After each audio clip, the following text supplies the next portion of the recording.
Morning.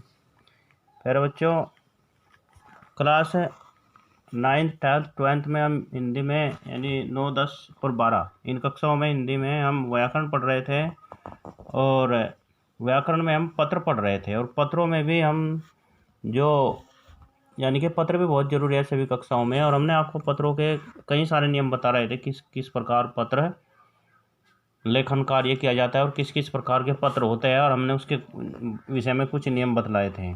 अब हम आपको बतलाते हैं कि चूँकि आप शुरू की कक्षाओं में तो पढ़ते नहीं हो अच्छे से और फिर आप आगे भी कुछ नहीं सीख पाते, क्योंकि स्टेप बाय स्टेप कक्षाएँ होती हैं। यहाँ के बाद आगे का कोर्स आता है, पीछे की बातें आपको नहीं बताई जा सकती, इसलिए हम इसमें प्रत्येक पॉइंट क्लियर करके चलते हैं।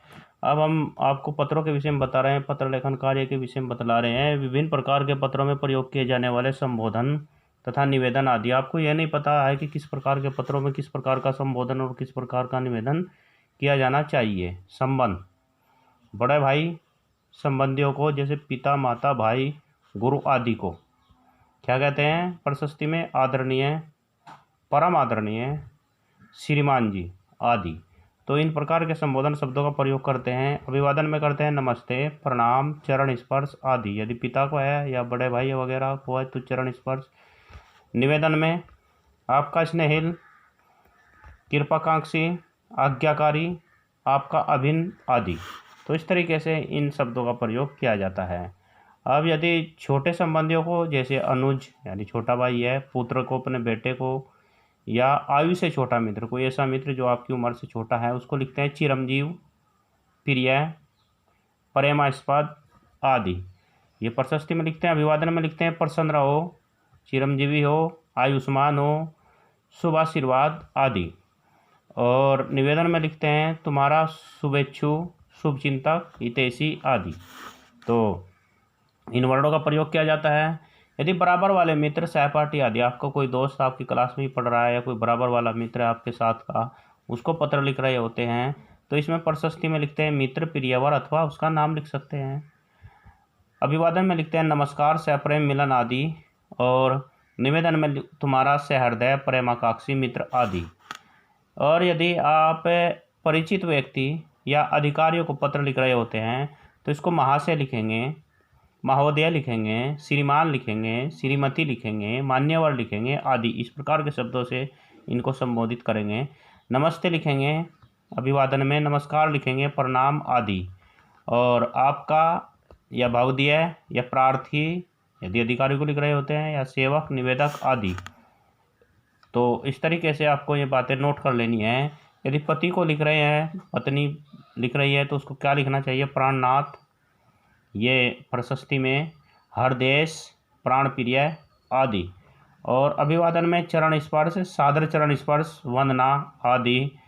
आपकी पत्नी प्रिया आदि, ये निवेदन में लिख सकते हैं। और यदि पत्नी को लिख रहे हैं तो इसमें लिखेंगे प्राण प्रिय, प्राणेश्वरी, हृदयेश्वरी, प्रिय आदि। और अभिवादन में लिखेंगे प्रेमालिंगन, सप्रेम मिलन आदि। और निवेदन में लिखेंगे तुम्हारा सहचर, जीवन साथी, अभिन्न आदि। तो इस तरीके से ये आपको सभी पॉइंट नोट कर लेना है। फिर हम स्टेप बाय स्टेप आगे की कक्षाओं में इसके आगे के स्टेप आपको समझाएंगे। और यदि अपरिचित महिला या किसी व्यवसायी को लिख रहे हैं तो उसको जो है प्रशस्ति में लिखेंगे महोदय, महोदय, श्रीमान आदि। और अभिवादन में लिखेंगे नमस्ते, सअभिवादन आदि। और निवेदन में लिखेंगे भवदीय, शुभेच्छु आदि। तो इस तरीके से आपको ये सब बातें नोट कर लेनी चाहिए। नेक्स्ट जो इसके नियम है पत्रावयव। मुख्यतः पत्र के 6 घटक या अंग होते हैं। स्थान तथा तिथि। पत्र में दाहिनी ओर, जरा ये सब पॉइंट आपको नोट कर लेना है।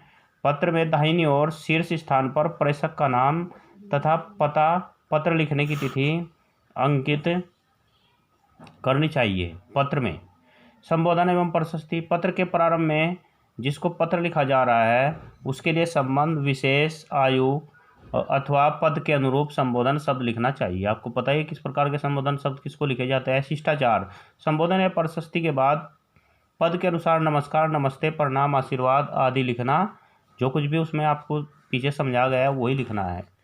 मुख्य विषय में इसके अंतर्गत मुख्य सामग्री होती है। समाप्ति का उपसंहार। समाप्ति, उपसंहार। पत्र के समाप्त होने